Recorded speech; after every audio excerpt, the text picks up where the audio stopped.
All right, let's get right into it. We've always asked the question, what is the soul? But what if we've been asking it in completely the wrong way? Today, we're going to put the soul under a microscope, but this isn't a spiritual journey. Nope. We're going to diagnose it mechanically.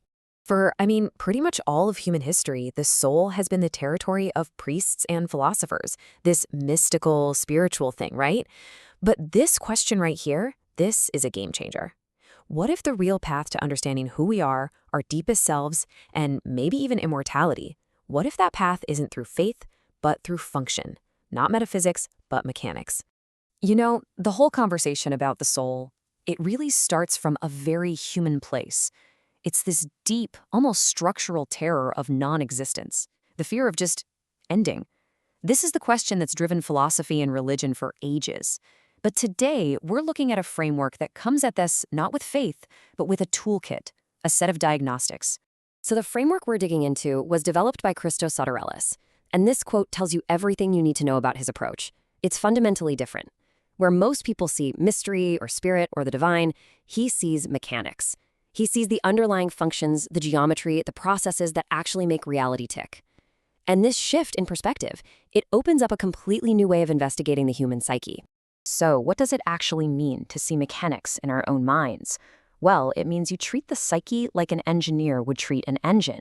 You set aside the poetry, you set aside the metaphors, and you just conduct a straight-up functional analysis. The Morphean cosmology framework isn't about what we believe. It's a blueprint, a schematic for how our consciousness is actually structured and how it operates. And this slide really shows the core shift in thinking. On the one hand, you've got the traditional spiritual soul, kind of like a ghost in the machine. But on the other hand, the MCF gives us this mechanical alternative, a psychological core. The best way to think about it is like your personal operating system. It's not some mystical entity. It's the functional center that processes information and drives everything you do.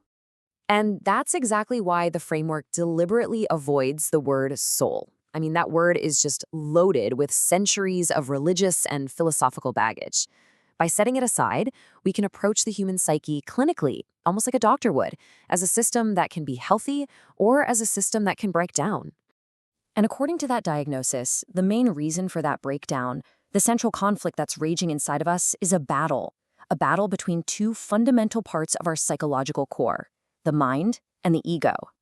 So first up, we've got the mind. Think of this as your built-in truth recognition system. It's the part of you that processes reality on this incredibly deep level and just knows things. It's that gut feeling that perceives if something is right or wrong long before your conscious, verbal brain can catch up and spell it out. And fighting against it, you have the ego. Now, in the MCF, the ego isn't just about being arrogant or full of yourself. It's a survival mechanism. It's a distortion filter. Its number one job is to protect your current story about yourself.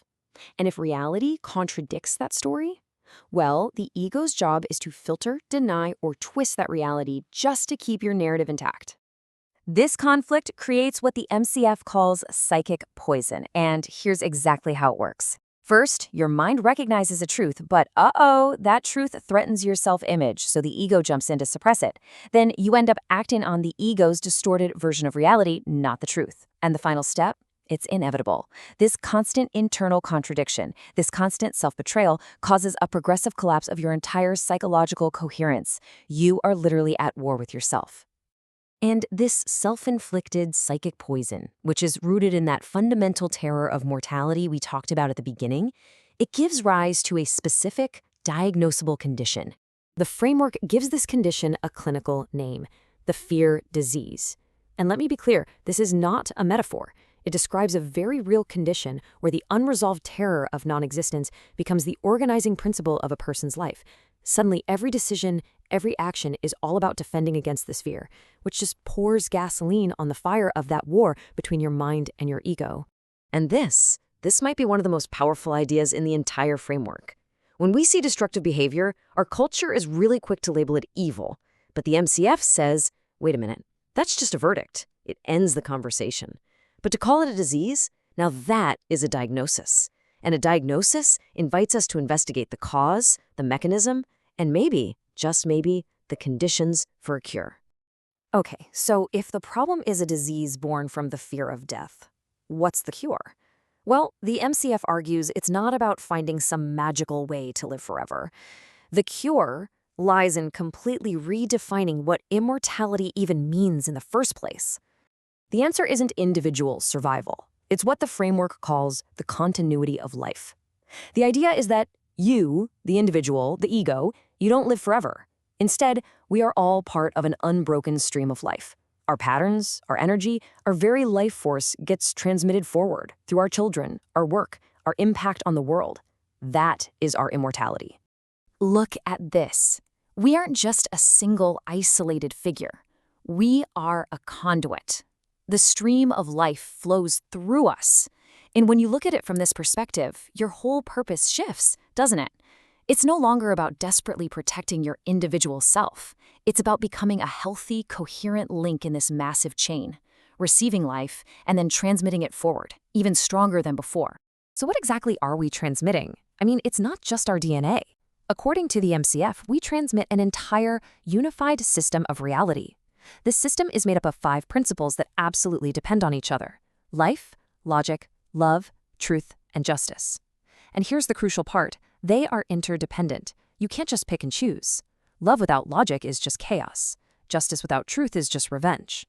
True immortality, the healthy transmission of life, means passing on this entire system, fully intact. And that leads us to this final, pretty provocative thought. If our real existence is in the continuum, then the only true death, the only real end, isn't the death of your body. It's becoming a dead end in the chain. It's when an individual or even a whole society becomes so consumed by the fear disease that they just stop transmitting life, logic, and love forward. That is the only death that truly matters. Everything we've explored today comes from the Morphean cosmology framework, which is the intellectual property of its creator, Christos Sotirelis. This work is shared for public knowledge under the specific license you see here. Honestly, this is a deep and incredibly complex system, and we've really only scratched the surface. Thanks for joining us for this explainer.